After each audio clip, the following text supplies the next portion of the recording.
bisa maknanya bermacam-macam, tergantung situasinya, konteksnya apa. Kalau di sekolah, lonceng itu menandakan adalah bermakna kan, teks lonceng itu kan bunyi ya, bunyi. Bisa sekali, apa artinya sekali? Bisa 2 kali. Dulu saya ingat ketika sekolah ya, kalau 3 kali lonceng panjang pulang barangkali. Kalau lonceng sekali tukar pelajaran, seperti itu ya. Iya. Kalau 2 kali, ini kan banyak guru mungkin ya. Kalau 2 kali mungkin istirahat kali ya. Iya seperti Istirahat, itu. iya. Ya, jadi masih ingat ya. Jadi itu adalah bunyi. Bunyi kan? Lonceng. Nah, itu di sekolah. Nanti kalau di rumah ibadah kaum Nasrani, orang Kristen, ada juga lonceng ya. Itu ada maknanya. Kan gitu. Kalau kita yang muslim di masjid bukan lonceng. Ya kan gitu. Dia kata-kata pakai azan ya. Oke, jadi semua itu sebut dengan teks semuanya karena dia bermakna atau mengandung makna. Tergantung makna itu tergantung konteksnya. Konteksnya itu adalah konteks situasinya. Situasi ya. Situasi itu adalah yang paling dekat kepada bahasa. Ya, kalau kita berbahasa sekarang ini kan member bahasa sama kalian ya. Berbahasa kemudian konteksnya itu adalah konteks kuliah kan gitu ya, itu yang disebut dengan konteks di luar bahasa itu ya, konteks kuliah. Jadi konteks kuliah itu pastilah ada dosennya, ada mahasiswanya ya. Itu nanti kalau kita mungkin nanti Mem Silvana yang menyampaikan lebih dalam ya, ini pengantar saja supaya kalian bisa nyambung nanti kalau bicara dalam teks dan konteks ya. Jadi teks itu adalah bahasa itu sendiri, konteks itu adalah yang ada di luar bahasa yang mendukung makna teks tersebut. Ya seperti kita ini ya. Nah, jadi kalau gini konteksnya apalagi? Konteks situasi itu ada sarananya. Sekarang kita menggunakan sarana Zoom. Itu semua yang terlibat itu sebut dengan konteks. Media-medianya. Oke ya, sampai situ paham dulu ya. Oke, jadi kalau disebut ada wacana, kita tugasnya menganalisis wacana itu, yang tadi Mem sebutkan semuanya. Bisa dia bahasa lisan, bisa bahasa verbal. Lebih luasnya lagi ada nanti kajian multimodal, nanti mungkin disampaikan oleh Prof. Silvana, itu ya teori multimodal ya, multi ya, banyak artinya kan, yang dia bisa menganalisis bahasa gambar, yang dia nonverbal ya, seperti itu. Jadi dia nanti dari sebuah lukisan dia bisa melihat warna, bentuk, itu ada semua teorinya ke sana nanti. Ya udah. Itu dulu pengantarnya. Oke. Sekarang kita tadi melihat dulu ya PowerPoint ya. Gimana? Saya hampir share dulu ya, share screen ya. Iya, Ibu. Ya, Honesty ya. Iya, iya. Share screen. Terus saya ambil apa ini ya. Oke.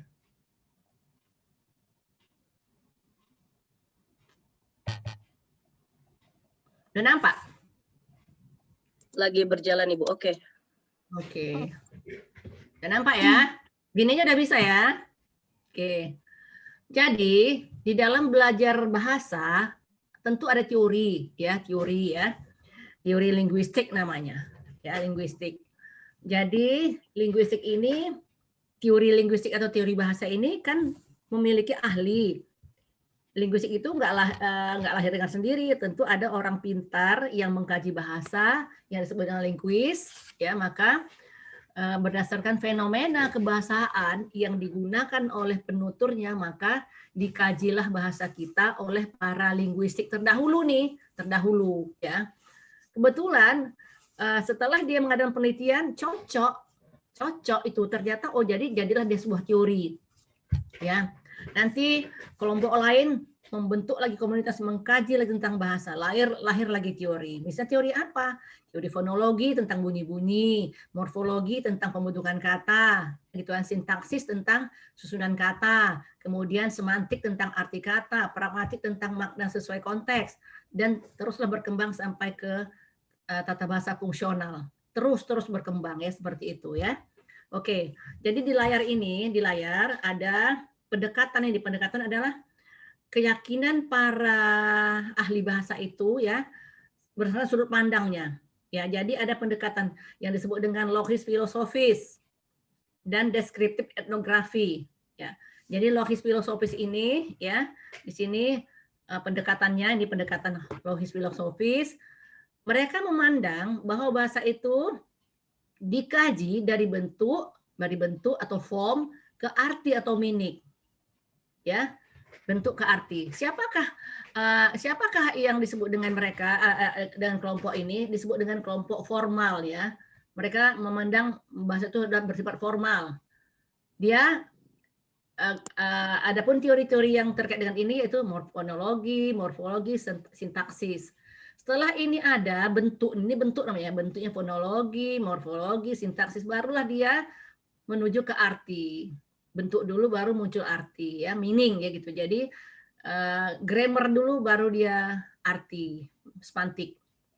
Berbeda dengan pandangan kaum etnografi, ya, etnografi. Mereka sebaliknya memandang bahasa itu, mengkaji bahasa itu, ya, dari arti dulu, baru ke bentuk, meaning to form. Inilah disebut dengan kelompok-kelompok fungsional. Yang tadi inilah kelompok formal, ya.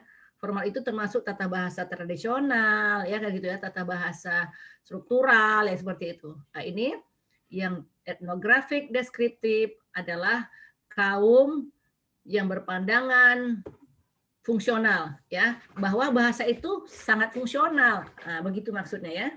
Dia apa artinya? Bahasa itu difungsikan sesuai dengan maksud dan tujuannya. Itu disebut dengan fungsional. Bagaimana mereka mengkaji itu? Mereka mulai dari arti dulu. Ada arti semantik, baru arti itu terbentuk dari fonologi, dia bilang bunyi-bunyi. Kemudian bunyi-bunyi itu di atasnya adalah morfologi, bentuknya, ya, kata, frasa, seterusnya. Kemudian barulah terjadi sintaksisnya kalimatnya. Ya, ini pandangan itu, ya, ini pandangan formal dan fungsional, ya. Ini kita ingat-ingat, ya, ini pendekatan namanya. Ini adalah orang-orang yang mempunyai perspektif yang berbeda. Dua kubu nih ada kubu formal dan kubu fungsional, ya. Nah, lebih mudahnya diingat adalah kubu formal, kubu fungsional. Oke. Bagaimana anggapan atau pandangan kaum logis ini, kaum formal? Bahasa sebagai kaidah, dia bilang, ya. Bahasa itu harus ketika digunakan harus justru sesuai dengan kaidah-kaidahnya, ya. Sesuai dengan aturan. Namun orang kelompok etnografik enggak bisa seperti itu. Orang tidak bisa dipaksa ketika berbahasa, ya. Bahasa sebagai sumber daya, sebagai resources. Jadi dengan bahasa itulah orang bisa berbuat. Orang bisa mengatakan maksudnya. Bukan harus diatur-atur. Oh, kalau buat kalimat harus kalau kita mengatakan sesuatu harus subjek dulu, predikat dulu, baru objek, nggak gitu, ya kan? Itulah pandangan kaum etnografik, gitu, ya. Bahwa bahasa itu bebas digunakan oleh manusia, tidak harus sesuai dengan kaidahnya yang dimulai dengan subjek, predikat, objek, keterangan, SPOK, seperti itu. Oke, ya. Kemudian bagaimana pandangan lagi orang-orang yang formal ini? Bahasa terkait dengan pikiran, kata mereka. Makanya dia punya berkaitan dengan kaidah, ya, atau berkaitan dengan neurologi, psikologi. Kaum fungsional tidak seperti itu, bahwa mereka yakin bahasa terkait erat dengan gejala dan konteks sosial, ya, sosiologi atau sosial konteks. Oke, sampai sini udah paham, ya? Bisa dicerna, ya? Bisa, Bu. Nggak ngantuk, ya? Oke, jangan ngantuk, semangat, ya. Ini soalnya nih, ya. Kalau nggak belum paham, Ibu disela aja, ya, sela aja, tanya aja, ya. Ya, saya pikir ini adalah paham lah, ya. Ini kan dasar sekali. Ini dah menurut pandangan kaum formal dan kaum fungsional. Kubu formal, kubu fungsional. Beginilah cara pandangnya. Oke. Oke, next ya. Oke, lanjut lagi. Bahwa kaum formal tadi, ya, mengkaji bahasa lebih dekat kepada logika kalimat. Seperti tadi yang bilang, ya. Jadi dia idealization of data, dia bilang gitu, ya. Kemudian kalau kelompok fungsional, dia lebih dekat pada sosial budaya, antropologi, kajian teks. Data itu harus alamiah, natural, nggak boleh dibuat-buat. Kalau kita udah diatur dengan kaidah, tentunya itu dibuat-buat, tidak alamiah datanya, ya. Itu disebut dengan pandangan formal dalam mengkaji bahasa. Oke. Metode itu mereka hampir tidak mengkaji konteks sosial. Bahwa kaum formal tadi di dalam mengkaji bahasa, metodenya tidak mengaitkan dengan konteks sosial, hampir itu berarti 100% ya, 99% ya, atau 90%. Hampir tidak mengkaji konteks sosial, tidak menghubungkan bahasa teks dengan konteks ya, seperti tadi yang di awal-awal yang bilang. Oke, lanjut. Kaum fungsional atau kubu fungsional bahwa berpandangan metode itu bersifat semiotik. Apa semiotik? Semiotik adalah tanda-tanda yang mengandung makna semuanya. Ya, semiotik itu tanda yang mengandung makna. Tidak ada tanda tidak bermakna. Ya, sesuai dengan konteks ya. Seperti tadi, tanda-tanda lonceng pun ada maknanya. Tergantung konteks sosialnya. Oke. Ya, menekankan konteks sosial. Apa itu? Yaitu penggunaan bahasa itu sendiri, di mana digunakan oleh siapa, dalam keadaan apa, ya. Ya, itu semua kaitannya ke sana. Oke, lanjut kepada siapakah pelopor-pelopor kaum formal tadi? Ya, ini kalian masih ingat lah, karena kan baru belajar fonologi, morfologi, sintaksis ya. Oke, siapakah ini? Kalian pernah dengar nggak namanya nih? Pernah, Bu. Nah, Modiste, Bloomfield, Chomsky, L. Pike. Siapa lagi yang paling ingat? Yang struktural. Yang dari Pak Mulyadi, dari Ibu Gusti, dari Ibu apa lagi? Ibu Deliana, morfologi. Siapa yang kamu apa? Yang kamu ingat? Coba ingat-ingat dulu selain ini. Beberapa pelopor. Ini dah mem kemukakan, ada si Modiste, L. Pike, ya. Siapa lagi? Yang tadi kajian semantik natural gitu ya. Siapa dosennya? Kan ada fonologi, ada dosennya, pastilah mengemukakan pelopornya. Kemudian morfologi juga begitu. Naik lagi ada sintaksis pun begitu. Sintaksis siapa? Chomsky ya? Chomsky ya? X-bar? Chomsky ya. Chomsky. Ini Bloomfield ya. Ada L. Pike nih fonologi, masalah fonem. Ada nggak dia yang fonem di kuliah lalu di fonologi? Fonem yang membedakan. Dia bisa fonem yang sama, tapi bisa berbeda maknanya. Misalnya dalam tulisan kecap dan kecap, itu kan sama kan simbolnya kan? Sama ya, kecap dan kecap. Tetapi ketika kita bunyikan secara penuh, kita akan memberi simbol lambang simbol yang berbeda. Yang satu K kuat ya, strong E. Nah, yang satu kecap lemah, tulisannya terbalik gitu ya. Padahal dia adalah fonem yang sama kan? Nah, tapi mengandung makna yang berbeda. Ada juga fonem yang sama, tapi dia tidak berbeda. Apa misalnya? Bisa diberikan contoh? Kalau tadi kecap dan kecap, dia adalah fonem E, tapi ketika dibunyikan, disoundkan berbeda maknanya. Oke, ya. Itu kajiannya oleh L. Pike nih. Dulu menarik sekali kajian ini untuk saya kuliah S2. Kami mengkaji bahasa-bahasa daerah semuanya itu ya. Oke, terus kalau yang sama misalnya apa?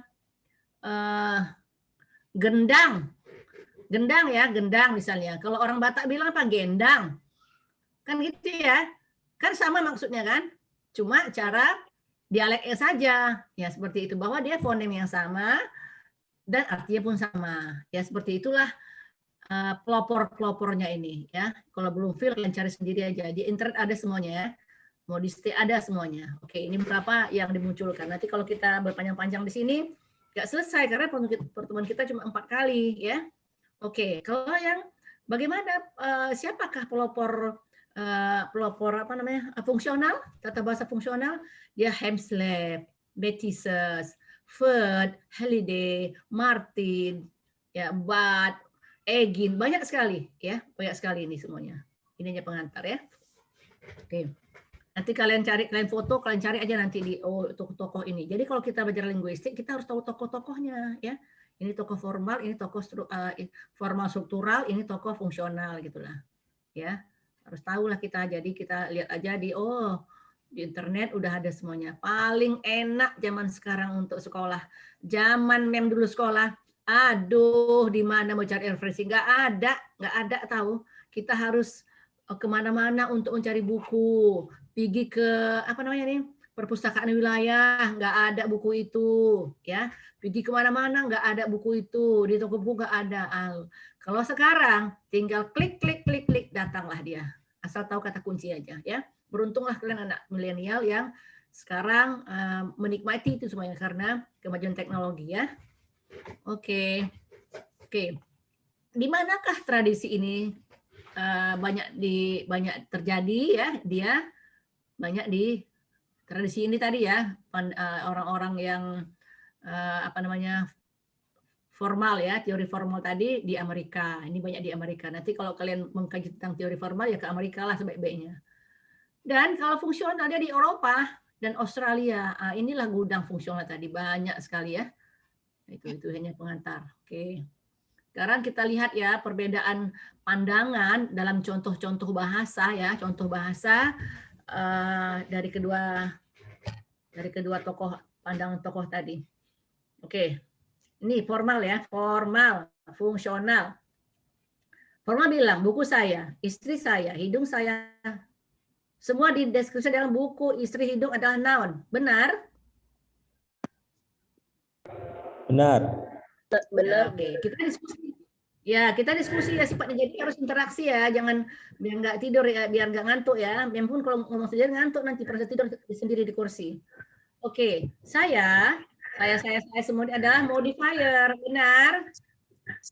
Iya.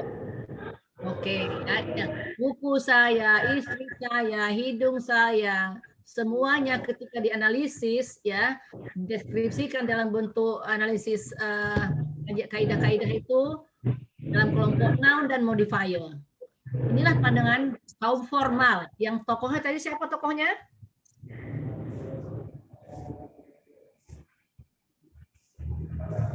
Modiste, Bloomfield, Elpine, Chomsky, ya, antara lain, ya.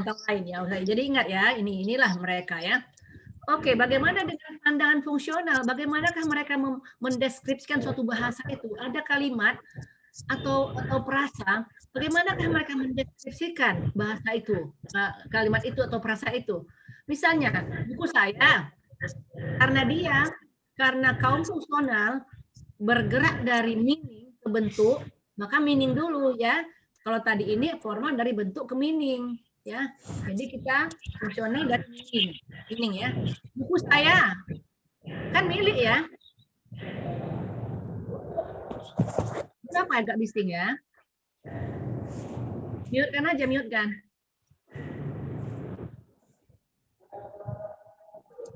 Pak Saptari. Apa tuh? Ada apa tuh? Di mute aja, mute kan dia. Siapa? Sudah, Bu, sudah.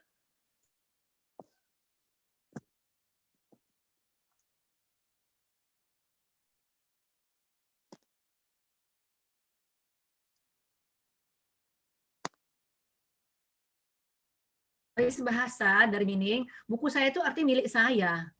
Nah, ini koneksinya nggak stabil nih. Your internet connection is unstable, dia bilang. Oke. Buku saya itu arti milik saya. Benar, ya? Setuju? Iya, Bu. Istri saya? Istri saya milik saya? Iya. Ya. Setuju kalian milik saya, istri saya? Milik anak-anak saya juga sih. Milik saya? Nggak ada milik saya. Mana ada milik Iya. saya? Kalau milik saya itu kita semena-mena. Iya, betul. Ya kan?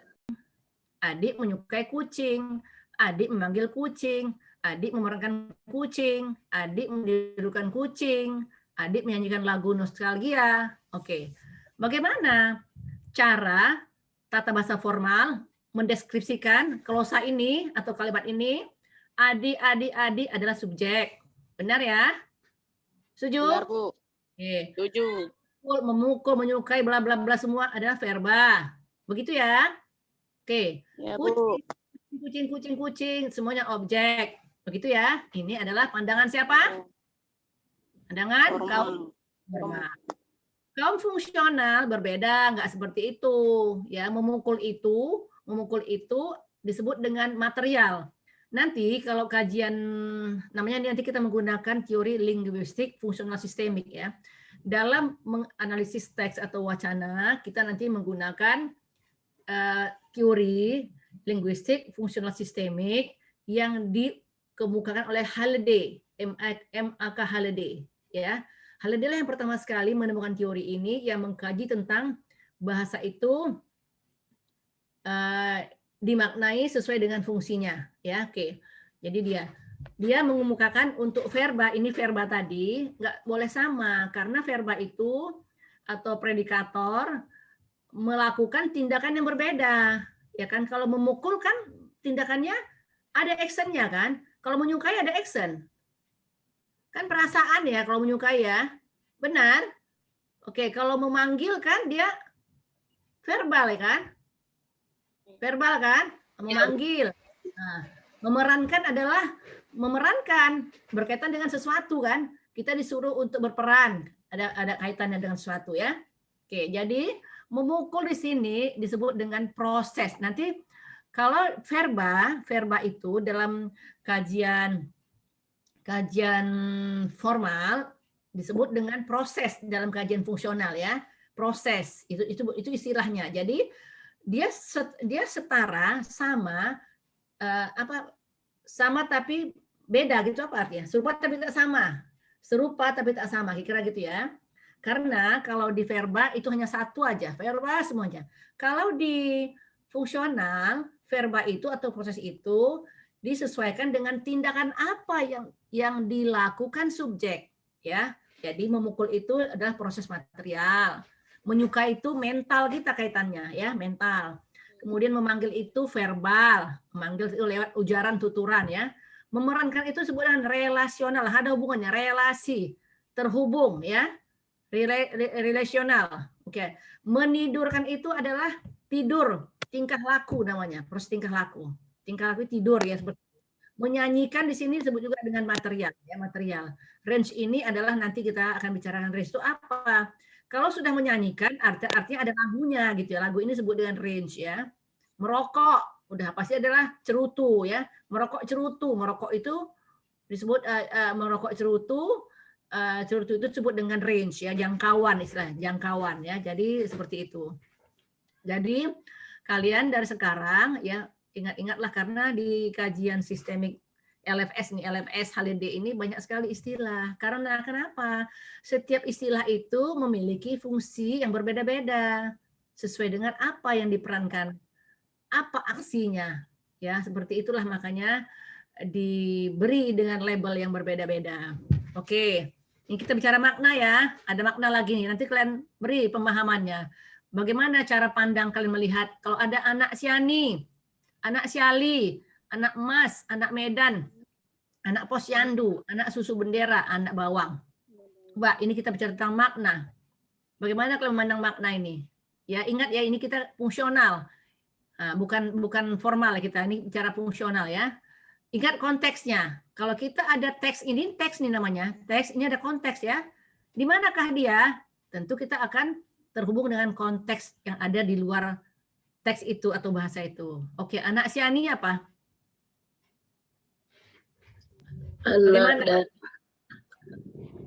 Anak dari Wani. Ya, atribut. Atribut posisi. Atribut posisi. Atribut posisi. Ya, atribut posisi ya lah, karena dia ya, oke. Jadi maknanya apa anak Siani? Anak Kalau dari Wani. Secara awam, kalau Siani itu punya anak, dia melahirkan ya? Iya. Ya, Iya, Bu. anak yang dilahirkan Siani. Gitu ya? Oke, anak Siani, anak yang dilahirkan Siani. Anak si Ida, anak yang dilahirkan si Ida. Gitu ya, bukan anak angkat ceritanya nih ya, anak yang dilahirkan ya. Oke, anak si Ali? Ali melahirkan? Enggak ya? Jadi apa? Coba bagaimana? Anak Anak relation man. anak biologis Yali gitu ya. Ya. Dia kan nggak melahirkan, tapi anak biologisnya ya. Oke. Oke, jadi anak emas, nah jelaslah kita anak emas itu adalah idiom ya. Anak yang dimanja, anak yang dilebihkan segalanya. Anak Medan apa anak Medan?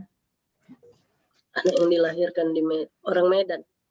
Tergantung Orang konteks. Medan.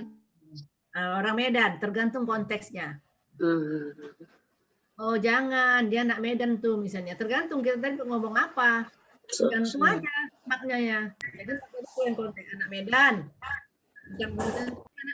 Anak yang dilahirkan di Medan belum tentu anak yang tinggal di Medan. Bisa lah anak Medan. Tapi dulu dia anak Medan, sekarang kan nggak lagi misalnya kan. Oke, itu tergantung dengan konteksnya. Anak Posyandu apa?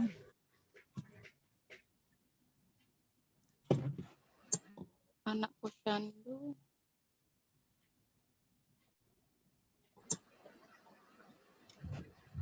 Anak yang sering melakukan posyandu, sering tiap bulan. Anak Posyandu apa? Balita yang sering check up di posyandu. Iya.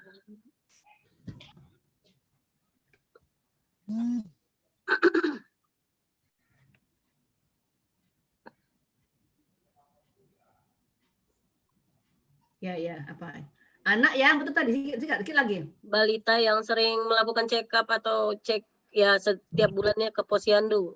Ya, anak Rutin ke yang posyandu. ya cocok kuliah. Ya, oke, kuliah.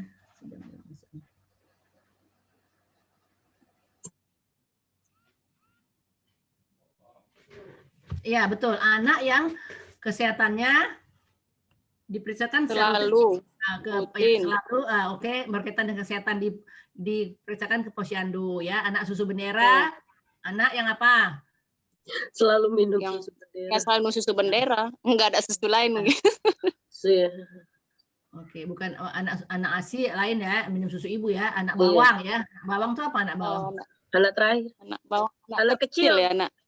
Paling Anak kecil. kecil. Dianggap nggak dihitung ya. Yang nggak dihitung. Dianggap. Iya begitu lah. Istilah Bu, di masyarakat. Ya. Bu, Oke, anak emas itu emas atau emas ya, Bu? apa maksudnya? Ini tulisannya soalnya anak emas atau memang anak emas? Anak emas atau anak emas itu? Oh, anak emas. Oke. Harusnya ada anak. Kalau dia emas ada E-nya ya. Iya. Kalau anak emas bisa anak si emas gitu ya. Emas. Iya, kurang E itu, Bu. Oh ya, oke. Nanti tambah ya. Betul, kalau emas ada E-nya ya. Iya. Oke. Thank you for the correction. Oke, kita lanjut ya. Nih. Oke. Baru kita masuk ke tadi pengantar ya. Sekarang kita fokus kepada linguistik fungsional sistemik atau sistemik fungsional linguistik. Oke.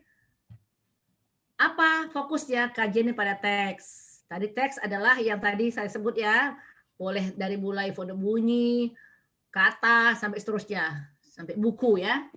Oke, jadi dia unit linguistik yang fungsional dalam konteks ya. Unit linguistik fungsional dalam konteks ya. Jadi dia ada konteksnya. Apa unit-unit itu? Bisa sound, tadi bunyi, word, group ya, seterusnya tadi yang saya bilang ya. Apa makna fungsional? Doing something, melakukan sesuatu, bermakna, full of meaning, having meaning ya. Jadi itulah maksudnya fungsional. Kalau function itu terkadang dia disebut function, terkadang dia disebut meaning. Jadi dia identical ya, identik ya. Kalau kita sebut function, bolehlah itu bermakna dengan meaning ya. Meaning and function itu bergantian disebut istilahnya. Konteks. Ya, konteks ya. Konteks itu apa? Anything. Segala sesuatu yang mendampingi teks. Ya. Dia bisa berupa konteks linguistik. Dia bersifat internal atau disebut dengan konteks ya. Kalau dia internal konteks linguistik ketika sebuah paragraf itu dibangun oleh kalimat-kalimat, kalimat dibangun oleh klausa dibangun oleh frasa dan seterusnya ke bawah, itu disebut dengan konteks linguistik atau internalnya ya, atau dengan konteks ya. Jadi ini di dalam itu aja, di dalam bahasa itu sendiri. Social konteks ini yang internal tadi, tergantung. Dia bisa tergantung ada konteks situasinya ada 3. konteks situasi yang disebut dengan register, konteks of culture atau genre atau jenis teks, atau dan kemudian konteks ideologi yang paling atas, ya. Oke. Nanti kita bicara konteks itu nanti ya, ini hanya pengantar. Hubungan teks dengan konteks merupakan hubungan semiotik, ya. Teks dan konteks yang tadi maksudnya adalah di luar ini, yang dua ini ya, yang tiga, situasi, budaya dan ideologi merupakan hubungan semiotik. Dia bermakna semuanya. Ya. Di sini kita lanjut lagi ya. Lanjut ya. Ya, ma'am. Oke, Bu. Oke. Pengertian fungsional. Apa sih fungsional itu? Coba baca sendiri ya. Bahasa terstruktur berdasarkan fungsi apa yang dilakukan bahasa untuk manusia. Nih, silakan baca sendiri. Kalau nggak ngerti tanya saya ya. Oke. Ya, udah lanjut ya. Nanti ada meta fungsi bahasa. Ya, meta fungsi bahasa. Meta itu bisa dipanggil dengan banyak ya. Fungsi bahasa itu banyak, meta fungsi bahasa. Nanti kita akan ini dulu, ini dasarnya. Meta fungsi adalah basic yang akan kita dalami nanti ya, karena ini ada 3 meta fungsi nanti ya. Ada 3 meta fungsi yang akan kita pelajari cara cermat dan mendalam, kemudian dari sini nanti bergerak analisis bahasa atau teks itu, meta fungsi bahasa ya. Oke, ingat itu ya. Kemudian setiap unit bahasa fungsional terhadap unit yang lebih besar. Seperti tadi yang saya bilang ya. Unit bahasa itu misalnya dia kata berfungsi membentuk frasa, frasa berfungsi membentuk glosa, dan seterusnya ke atas. Ya, itu ya. Nah, masih mudah ya? Nggak ada yang membingungkan ya? Jawab dong. Masih, Bu. Oke, sekarang kita masuk ke meta fungsi bahasa. Ini ya, meta fungsi bahasa. Oke. Meta fungsi bahasa ada 3. 1, 2, 3. Seperti yang di layar. Additional function, terbagi 2, experiential function, dan logical function. Apakah itu? Additional function itu adalah fungsi bahasa di dalam menggambarkan, draw, to describe atau menguraikan. Menjabarkan. Yang menjabarkan, menguraikan, mendeskripsi segala macam ya. Itu disebut dengan additional function. Apa yang digambarkan, dideskripsikannya atau dipaparkannya adalah pengalaman. Oke ya. Nah, pengalaman itu disebut dengan expressional function. Expressional function ini represent. Represent apa artinya? Memaparkan kembali, menggambarkan kembali, menyatakan kembali. Kira itu artinya expressional function. Kemudian logical function, fungsi yang terhubung, relate. Kenapa relate? Karena ini kalau kita bicara tentang logical function itu, kita adalah mengkaji klausa kompleks. Klausa kompleks itu adalah yang terdiri dari beberapa klausa yang independen ya. Jadi dia relate, terhubung. Satu klausa terhubung dengan klausa yang lain, ya itu yang disebut dengan relate. Jadi logical function. Ya nanti cara analisis berbeda. Oke. Lanjut lagi ya. Kedua adalah fungsi international function. Exchange. Mempertukarkan. Apa yang dipertukarkan? Pengalaman. Oke ya, pengalaman. Nanti kita apa sih pengalaman itu? Nanti kita bicara ya. Kemudian fungsi ketiga textual function atau organize. Organize ya. Menyusun. To arrange, menyusun, to organize ya. Textual ini adalah kita menyusun. Apa yang kita susun? Ya pengalaman itu. Oke. Apakah pengalaman itu? Ini kita ada pengalaman tadi, experiential ya. Pengalaman adalah segala sesuatu. Jadi apa saja kan gitu, apa saja yang kita ketahui. Ketahui itu dari mana? Dari membaca, mendengar, melihat, mengalami. Itu pengalaman namanya ya. Setuju? Setuju, Bu. Oke. Apa saja yang kita tadi ya lihat, dengar, pandang, kita dapat, kita alami, kita lihat, itu sebutnya pengalaman, ya, pengalaman. Pengalaman yang tadi kita miliki itu kan kita simpan di dalam benak kita, dalam memori kita. Itu pengalaman yang belum bahasa. Setelah pengalaman yang non bahasa itu kita simpan, sebagai manusia, sebagai makhluk sosial, kita nggak akan menyimpan itu. Kita akan bercerita, menyampaikannya, to draw, ya kan, to describe, to represent, ya, to relate, to exchange, to organize. Itu maksudnya ya. Pengalaman tadi itulah yang kita dapat dari berbagai sumber tadi, akan kita kaji, kita uraikan di sini semua ini, di dalam bentuk-bentuk ini, represent, relate, exchange, organize. Oke, ya, nanti kita akan lanjut lagi ya. Tata bahasa atau lexicographer itu disebut dengan lexicographer. Leksis itu kata, grammar itu tata bahasa ya. Jadi tata bahasa atau lexicographer ini adalah realisasi dari three meta function in linguistic unit. Realisasi dari tiga itu adalah ini tadi. Oke, sekali lagi, lexicographer adalah realisasi apa sih artinya? Hubungan. Realisasi, realize, merealisasikan, menyatakan, menguraikan bisa ya. Oke, uraian, merealisasikan tiga metafungsi ini di dalam linguistik unit dalam bentuk wording, perkataan atau kata, pengataan, ya seperti itu. Oke ya. Nah, paham ya? Kita nanti akan banyak berbicara tentang lexicographer dan ini semua fungsi ini semuanya nih adalah inti kajian kita nih, metafungsi bahasa.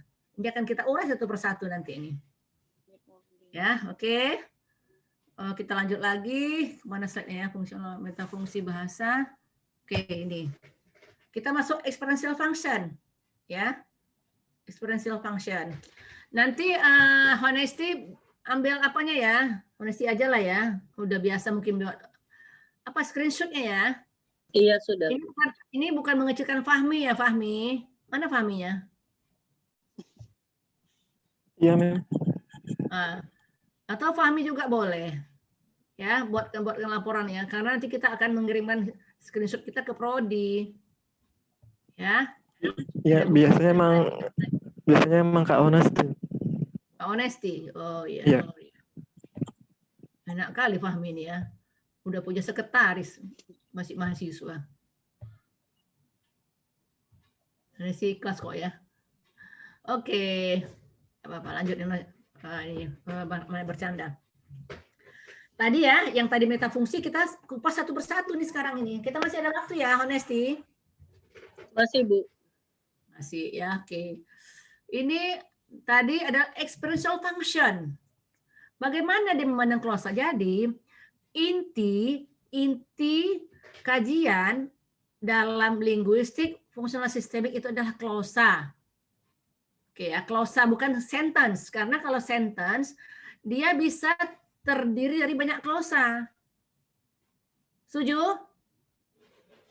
Oke, jadi kita ambil glosanya. Bagian kecil, bagian apa ya? Bagian bermakna dari sebuah kalimat itu adalah glosa, karena glosa itu minimal memiliki subjek dan predikator, ya, atau apa namanya? Partisipan dan proses, ya. Oke. Jadi sekarang apakah glosa itu? Glosa adalah unit pengalaman. Nanti kita lihat ya. 3 unit yang merepresentasikan pengalaman dalam glosa. Apa 3 itu? Pasti ada dia proses.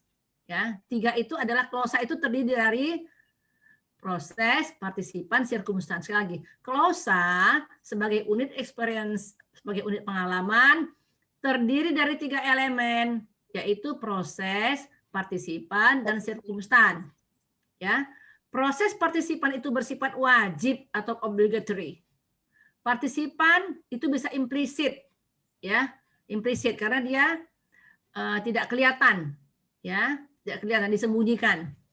Circumstance itu bersifat opsional, boleh iya, boleh tidak, ya. Oke, apa contohnya glosa? Ini, he bought the book yesterday. He bought the book yesterday. Di sini ada 3 elemennya ya.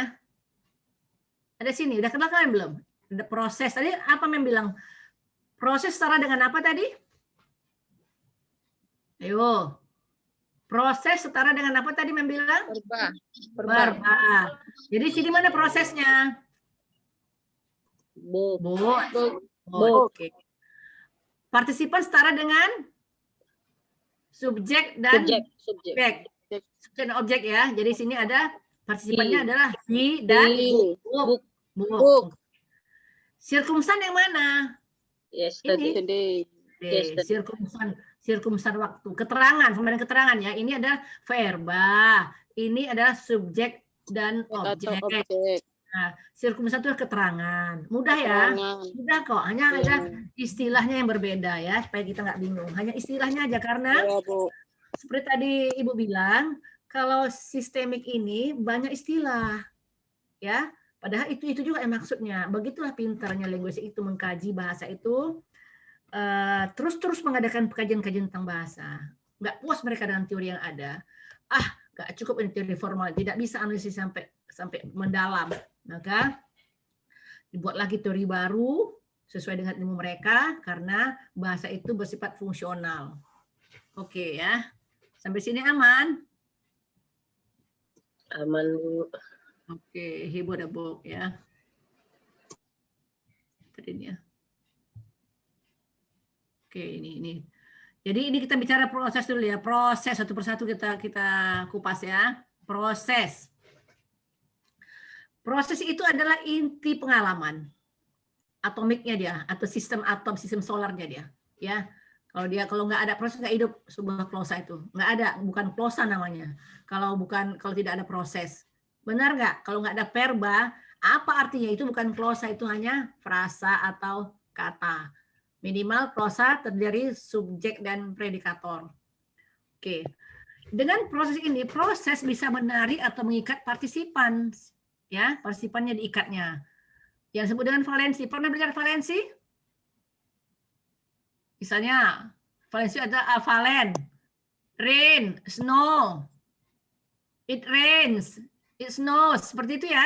Oke, kalau monovalen, I walk, I sleep, he goes, seperti itu. Dia mengikat partisipan, ya. Satu. Jadi dia nggak perlu membutuhkan, misalnya dia makan nasi, dia makan itu membutuhkan objek. Kalau nggak lengkap. Tapi kalau dia pergi, udah jelas, ya dia pergi nggak memerlukan objek, hanya keterangan, ya. Dia pergi, waste gitu. Kalau dia makan, ya mungkin objek, dia makan nasi, makan mie goreng, seperti itu yang disebut dengan bivalen, seperti itu ya, trivalen. Dia mengirimkan surat pada saya. Jadi ini send. Saya membelikan baju untuk ibu. Berapa tuh diikatnya partisipannya? Saya membelikan baju ya, untuk ibu. Ada 3 kan? Untuk ibu kan? Jadi ada trivalen. Kalau send, membelikan, menceritakan ya. Oke. Jadi kalau bercerita lain ya, kalau menceritakan dia mengikat. Jadi proses atau verba mengikat partisipan.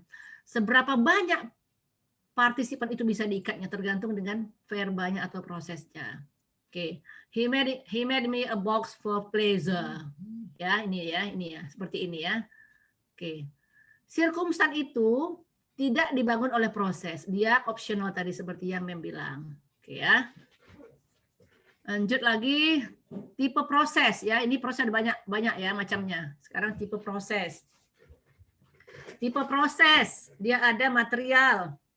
Semantiknya, kriteria semantik adalah materi ini berada di luar diri manusia, secara fisik dilakukan. Ya, dia bersifat fisik, dia ada di luar diri manusia, ya, bukan seperti mental.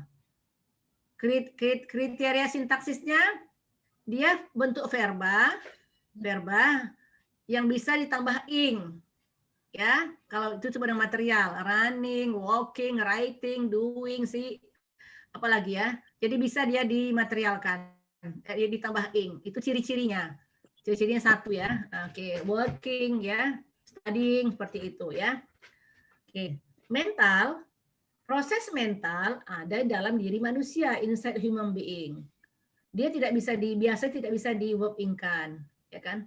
Kan saya sedang cinta nggak bisa ya? Bisa sedang cinta. Sedang muak bisa. Bisa juga tergantung ya, tapi padahal itu mental, nggak bisa kita saya muak, itu udah cukup.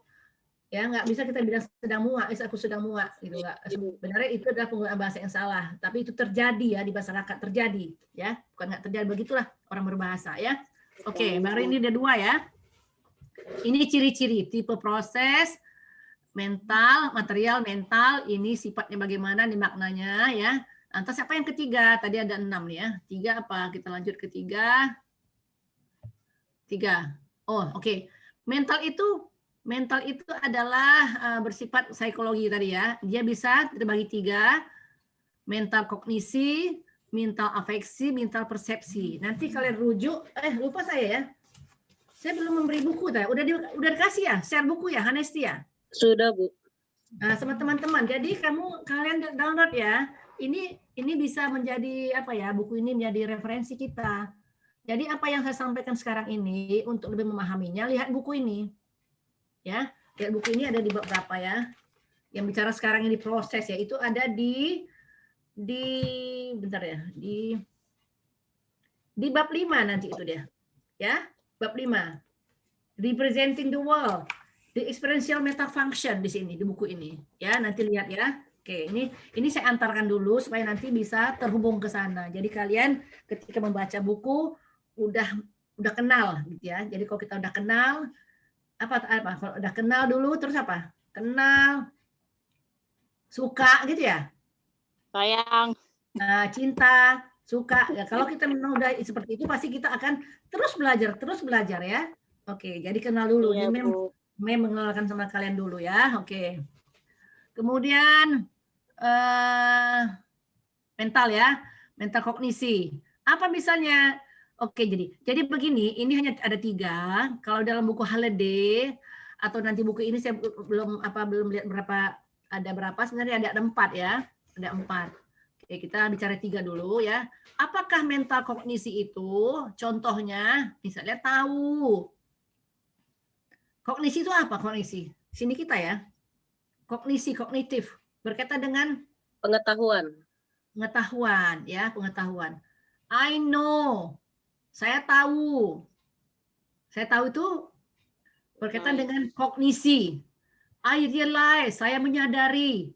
Kognisi semuanya. Bahwa sesuatu itu saya dapat tahu, saya salah, seperti itu ya, saya benar. Oke, seperti itu ya. I remember, itu kognisi semuanya. Ya, nanti di buku itu ada contoh-contohnya semua kata-kata. Nanti saya kirim lagi buku Halliday ya, kalau apa? Introduction to Functional Grammar, buku Halliday di samping buku ini ya. Oke. Yang kedua adalah proses mental afeksi, perasaan. Suka, like, love, hate, enjoy, itu semuanya ya, afeksi. Oke. Persepsi berdasarkan ini penglihatan, indra ya, indra. See, feel, hear, itu semua persepsi indra semua ya. Oke, berkaitan dengan indra. Satu lagi koneksi, afeksi, persepsi, dan misalnya mau, ingin, itu ada satu lagi ya, mau, ingin ya, situ nanti ada. Jadi bisa dilihat di buku Halliday atau di buku ini, nanti coba kalian periksa. Oke ya. Jadi beginilah caranya nanti kalau kalian melihat teks kalian nulis misalnya yang mudah aja lagu lah, teks lagu itu singkat, jadi mungkin kita lebih mudah menganalisisnya ya. Kalau kalian menemukan kata-kata I love you, ya, love itu di sini ada termasuk dengan mental afeksi, ya. I know you are there misalnya. Jadi itu I know itu termasuk mental kognisi. Nah, seperti itu cara kerjanya. I see you there, saya melihat kamu di sana, itu termasuk dengan persepsi si lagi di situ. Ya, jadi diberi dia label langsung termasuk mental apakah ini. Oke. Lanjut.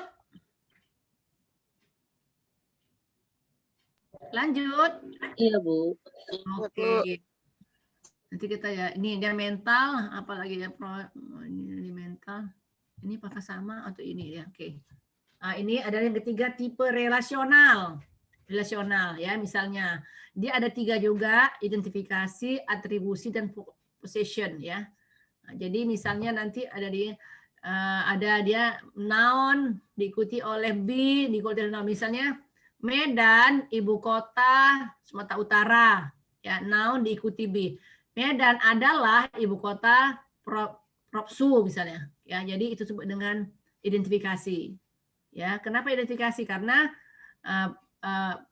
Provinsi Sumatera Utara ibu kota adalah Medan. Jadi dia bisa diubah strukturnya, diputar balik, ternyata tidak mengubah makna, hanya mengidentifikasi nama. Sebutlah dengan proses relasional identifikasi. Ada yang dihubungkan, ya, disebut dengan identifikasi. Bagaimana dengan atribusi, attribution atau atributif, ya. Nah, misalnya dia cantik, dia pintar, ya itu ada penilaian, ya di situ ya, attribution. Ya, pintar itu bagian dari dia, cantik itu bagian dari dia, dan kita bisa memberi penilaian di situ disebut dengan relational attribution. Ya, is, are, was, become, seperti itu ya, sound, look ya. Nanti ada position ya, kepemilikan. Saya punya 5 buku. Nah, itu menunjukkan kepemilikan. Punya itu ada proses kepemilikan. Mempunyai. Saya punya 5 buku. Saya mempunyai suami yang ganteng misalnya, seperti itu ya. Pemilikan maksudnya. Oke. Yang keempat apa? Behavioral. Ya, behavioral tingkah laku. Ini terkait dengan physiological.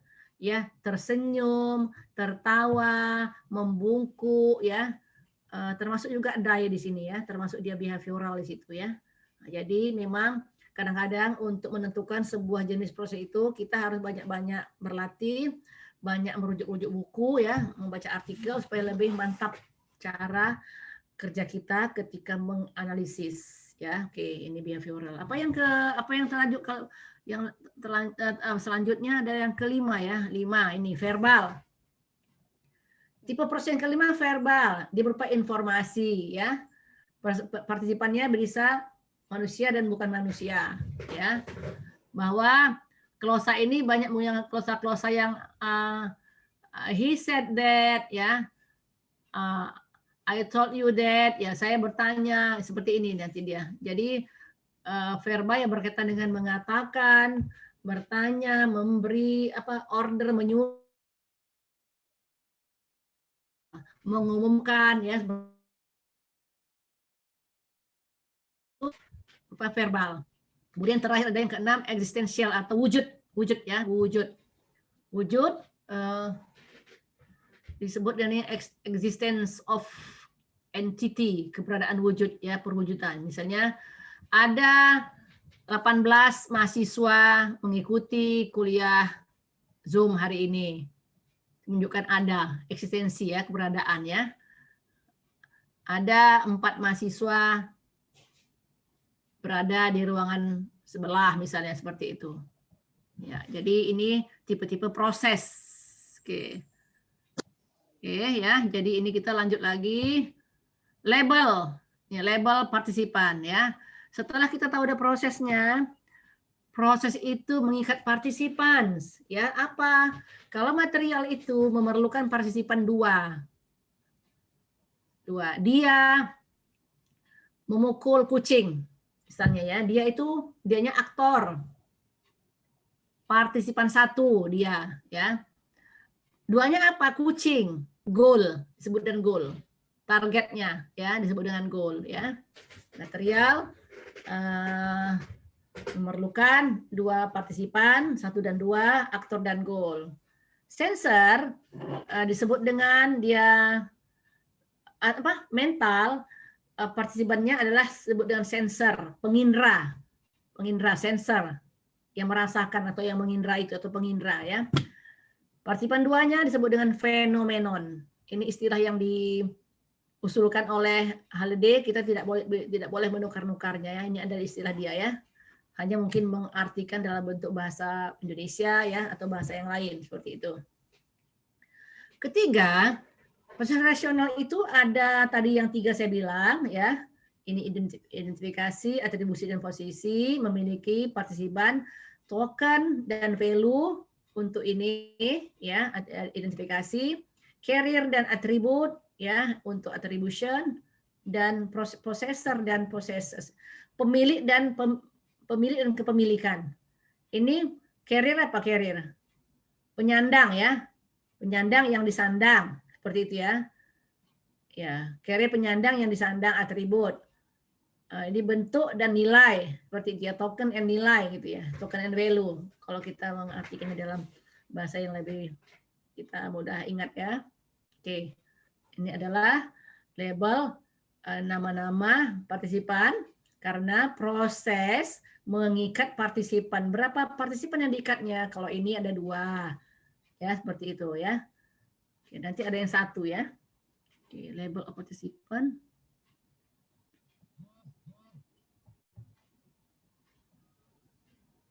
Next, oke. Kalau dia proses behavioral, dia hanya 1, behavior, petingkah laku.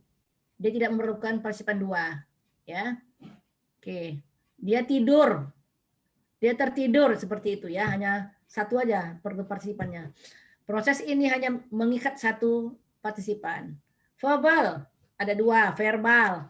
Ada yang pembicara, sayer, dan verbiage, pembicaraan. Client di sini karena for ya untuk saya.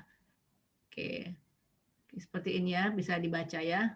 Kemudian ada range lagi, range di situ range. Apa misalnya she sang a song. Song itu disebut range karena kalau tanpa song pun dia pasti udah disebut dengan bernyanyi ya. Dia tidak memerlukan itu sebenarnya, tapi she sang, dia bernyanyi sebuah lagu. Oke, jadi dia bernyanyi pun sudah cukup. Jadi karena ada sebuah lagu, disebutlah lagu itu dengan range ya, material ya. John smoke cigars. Jadi dia merokok, enggak pun dia ada cigarsnya udah pasti dia merokok. Jadi sebut range semuanya ini. She smile, udah cukup, tapi ada she smile is a nice smile. Jadi sebutlah dia dengan range jangkauannya seperti itu ya. She enjoy the scenery ya. Dia menikmati pandang itu karena ini semua disebut dengan range ya, semua seperti ada objek yang sebenarnya tanpa ditambahkan pun pada klausa itu udah bermakna, udah mengerti maknanya ya, udah dipahami maknanya. Cuma orang kalau berbahasa tidak seperti itu, apalagi penyair ya atau penulis lagu ya, ingin dia mengemukakan semua apa yang ada dalam benaknya sehingga kata-katanya berlebihan ya, kata-katanya berlebihan apalagi dalam syair seperti itu ya. Oke. She smile, a nice smile itu kan lagu-lagu bahasa-bahasa apa ya, bahasa-bahasa puitis ya seperti itu ya. Nah, jadi ini akan kita jumpai dalam teks-teks akademik ya, mana mungkin ada teks akademik seperti ini ya. Oke, jadi itu yang disebut dengan range ya. Oke, nanti dibaca lagi bukunya. Ini slide berapa ya? Lanjutnya lagi berapa nih? Oke. Circumstance ya, oke. Apa tadi persamaannya circumstance dengan yang lain kalau kita melihat dari sisi keterangan. Keterangan itu ada macam-macam ya.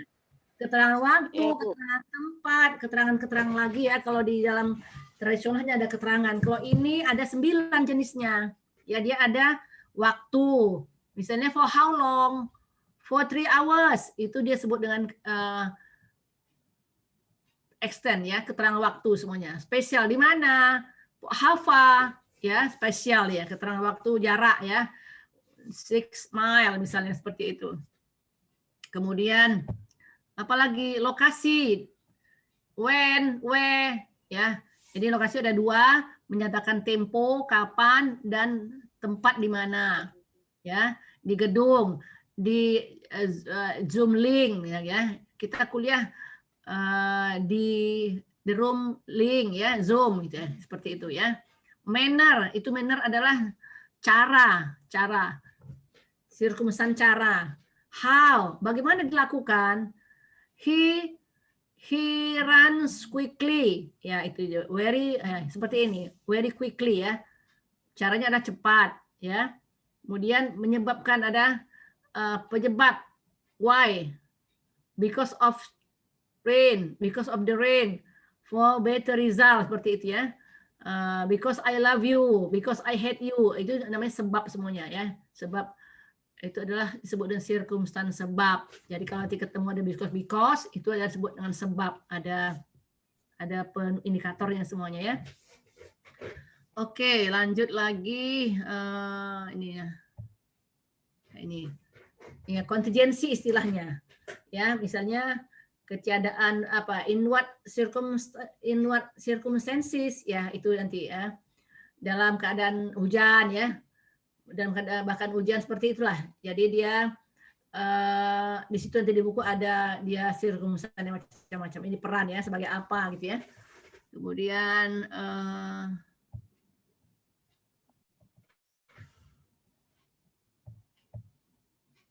ini masalah ya, dengan matter, masalah.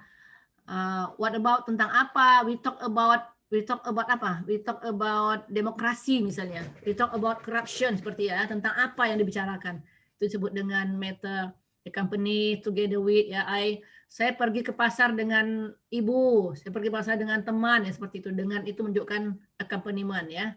Ini sudut pandang ya. Menurut according to the weather forecast ya. Ini hari akan hujan, bisa seperti itu. Menurut siapa, sudut pandang mana ya, seperti itu. Oke, itulah dia ada 9 jenis circumstance ya. Berikutnya itu contohnya. Jadi ini hanya adalah contoh cara menganalisis ya. Adik memukul kucing kemarin. Adik pelaku atau aktor. Memukul material. Kucing goal. Kemarin circumstance lokasi waktu ya, kemarin itu circumstance lokasi waktu. Oke, adik melihat kucing ya, ini adalah mental melihat ya. Sebenarnya melihat ini adalah mental apa? Kalau melihat mental apa tadi? Ada 3, kognisi, afeksi dan persepsi. Ya, yang jadi mental ya, perception ya, jadi mental ya. Oke. Adik menjaga kucing, seperti inilah dia cara kerjanya. Oke, jadi inilah kuliah kita hari ini yang tentang metafungsi. Itu ada di buku kita ya. Apa namanya? Tapi di buku ini lebih rinci lagi nanti ya. Ini kan tidak bisa disampaikan semuanya, mengingat keterbatasan waktu, hanya bersifat pengantar, tapi ya sudah memberikan kalian pemahaman yang memadai untuk membaca buku ini nanti ya. Oke, ada pertanyaan? Ini kita nutupnya gimana nutupnya nih? Biar kita ada pertanyaan di sini. Aman ya, aman ya. Masih kurang apa, mungkin namanya juga baru gini ya. Mem mau tanya, kalian pernah nggak belajar ini sebelumnya di S1? Belum pernah, Mem. Pernah ya. Oh, tapi kalian udah bisa nyambung, syukur juga nih. Belum, Mem. Kami belum pernah. Belum nyambung? Menyambungkan. Enggak, belum pernah, Mem. Kan karena istilahnya selama ini misalnya subjek tadi kan, sekarang yang di model LFS ini beda kan istilahnya. Ya, itu lagi karena menyambungkan itu. Ya, karena dia fungsional sifatnya ya, bukan formal ya. Nah, jadi kenapa setiap istilah itu mempunyai fungsi yang baru, karena dia fungsional, mempunyai fungsi yang berbeda-beda ya. Oke, jadi nggak apa-apa. Nanti baca-baca buku, nanti bisa paham. Namanya juga baru belajar. Kenal dulu, udah kenal baru suka. Baru ya, saya Mem. nah, kan seperti itu. Kalau nggak kenal nanti kita, aduh, siapa lu kan gitu ya. Jadi kira-kira ada bingung sedikit lah ya, biasalah ya. Ada pertanyaan rupanya? Kalau karena bingung makanya belajar, Mem. Ya. Jadi ada pertanyaan? Ada, Mem. Assalamualaikum, Mem. Ya. Boleh tanya, Mem? Boleh. Metafunction. Metafunction kayaknya kurang itu apa sama dengan metafisika atau bagaimana, Mem? Sesuatu yang tersembunyi di balik yang nampak. Metafisika ya sembunyi ya. Ini metafunction ini dia berarti ya banyaklah, kita artikan aja banyak nih metafunction ini karena banyak fungsinya. Bahasa itu metafunction. Ya fungsi tadi ada additional, Pemaparan pengalaman experiential, logical, menghubungkan pengalaman. Datu fungsi interpersonal. Ya tadi kan nanti kita belum masuk interpersonal ya, belum ya. Nah, jadi di sini hanya baru satu fungsi kita bicarakan adalah fungsi experiential. Ya, makanya kita belum sampai ke meta function, baru satu fungsi kita bicarakan. Jadi banyak fungsi gitulah kira-kira meta function itu. Dia adalah fungsi additional, fungsi interpersonal dan fungsi tekstual. Seperti tadi mula-mula ya. Mana dia slide-nya ya? Ah, ini tadi. Ya ini. Fungsinya additional function ada dua nanti, experiential and function, logical function. Kemudian yang kedua interpersonal function, 3 textual function disebut dengan meta function. Karena ketika kita sebagai pembicara, penutur, siapapun dia, orang yang berbahasa, ketika kita berbahasa sekaligus secara simultan 3 fungsi ini tersampaikan semuanya. Ya, disebut dengan meta fungsi itu adalah fungsi bahasa ketika fungsi bahasa yang sekaligus secara simultan berfungsi, yaitu dia menggambarkan atau memaparkan, menghubungkan, dan menyusun pengalaman tadi. Sekali kita berbahasa, menyampaikan pengalaman kita, maka ketiga fungsi ini terbawa sekaligus. Ya, sekaligus dia makanya disebut dengan metafungsi. Dia nggak satu-satu. Nanti kita biar tentang itu. Ya, sekarang kita hanya fungsi experiential function. Ya. Ingin lebih jelas lagi? Misalnya gini ya. Tadi kan kita udah punya pengalaman nih, ya kan? Apa tadi pengalaman? Segala sesuatu yang kita Dengar, alami. lihat. Kita alami dulu ya. Kita alami melalui penglihatan, pendengaran, perasaan, yang dialami, apa saja yang diketahui ya, itu kita simpan di benak kita. Benar kan? Dalam otak Benar, kita. Mem. Oke. Sebagai makhluk sosial, nggak mungkin itu kita simpan. Nggak mungkin kita diam-diam aja. Memori kita penuh lah ya. Kita nggak akan puas dengan itu. Kita akan sampaikan pengalaman itu. Ketika pengalaman yang non bahasa tadi yang ada di benak kita, kita sampaikan, maka terjadilah ini nih. Sekaligus 3-3 ini. Proses ya. 3-3. Yang tadi, yang kita simpan di benak tadi, berdasarkan pengalaman yang kita dapat, kita uraikan, kita describe. Disebut dengan experiential function. Kita represent ya. Represent. Nyatakan kembali pengalaman tadi. Represent. Oke. Ketika kita represent tadi, kita menggunakan ini klausa-klausa yang relate. Ada klausa kompleks atau klausa tunggal ya. Oke. Dia juga sekaligus meng-exchange pengalaman si Honesty, dia akan menceritakannya kepada seseorang, kepada suaminya, kepada temannya misalnya. Ketika dia menceritakan pengalaman itu, maka terjadilah exchange, pertukaran pengalaman. Kenapa exchange? Ketika kita bercerita, si pendengar masa diam saja? Enggak diam kan? Oke, pasti oh ya. Oh di mana gitu. Maka terjadilah interaksi. Exchange ini termasuk interaksi yang terjadi antara si penutur dan si pendengar. Oke. 2 ya. Ada 2 fungsi sekaligus. Yang ketiga apa? Kenapa metafungsi disebut? Karena ketika kita menyampaikan itu, kita menggunakan klausa-klausa yang kita susun. Ya. Klausa kita susun. Apa bisa kita susun? Saya bertemu teman lama. Itu kan? Saya duluan, saya bertemu teman lama. Nanti ini kajian di sana ada tema rema. Nanti di sini ada mood residu nih di sini. Itu ada mood residu. Di sini ada tema rema. Ini ada proses di sini. Oke. Jadi metafungsi bahasa adalah fungsi bahasa yang berperan sekaligus ya untuk menguraikan, to describe atau represent, menghubungkan, mempertukarkan dan menyusun pengalaman kita. Nah, itu maksudnya.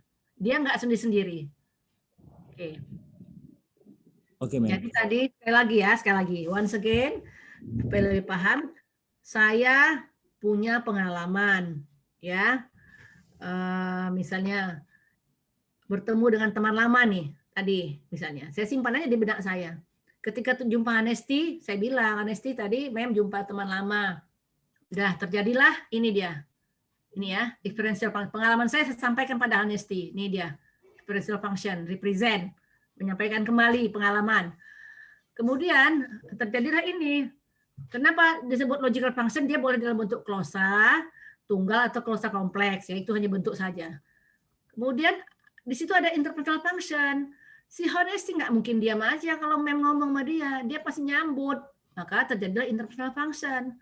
Oke, yang kedua, ketika tadi mem menyampaikan Honesty tadi mem jumpa teman, ini terjadilah textual function. Mem menyusun kalimat-kalimat itu dalam bentuk saya tadi mem jumpa teman lama. Tadi duluan yang mem bilang, tadi bukan saya jumpa teman lama tadi. Mem memilih tadi duluan. Jadi itu udah pilihan. Itu disebut dengan textual function. Tema dan rema nanti kita pelajarannya. Ya, oke, kira-kira udah bisa nyambung ya? Oke, Mem. Oke, ya. Nanti kita sambung lagi. Jadi kan baru pengantar. Baca buku ya.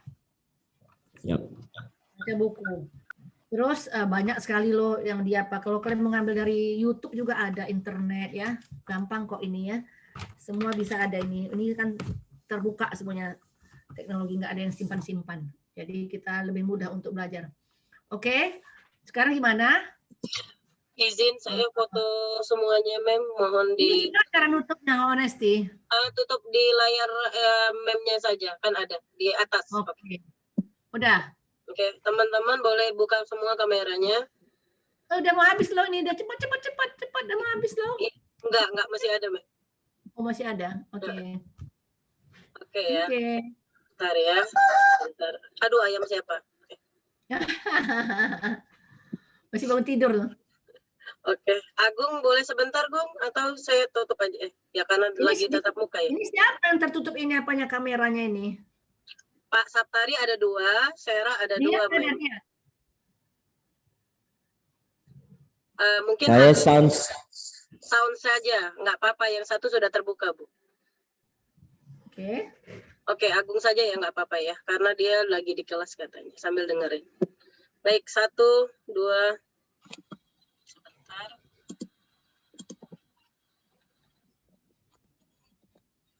Satu lagi.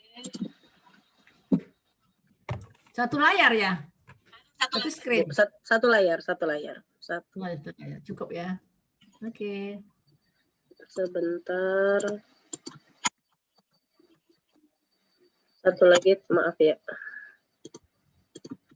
Sebentar. 1, 2. Oke, Bu, terima kasih. Ya, nanti kirim sama Bu ya, Anesti. Iya, Bu.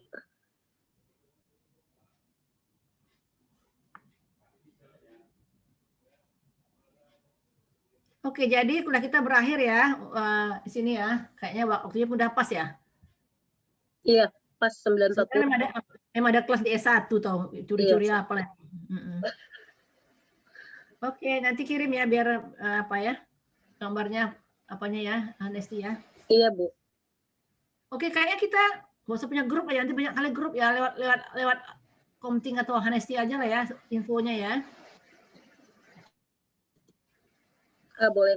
Teman-teman sebelumnya setelah Ibu keluar jangan keluar dulu ya. Ada yang mau dibicarakan karena kita ini udah gabung semua, jadi biar enak komunikasinya.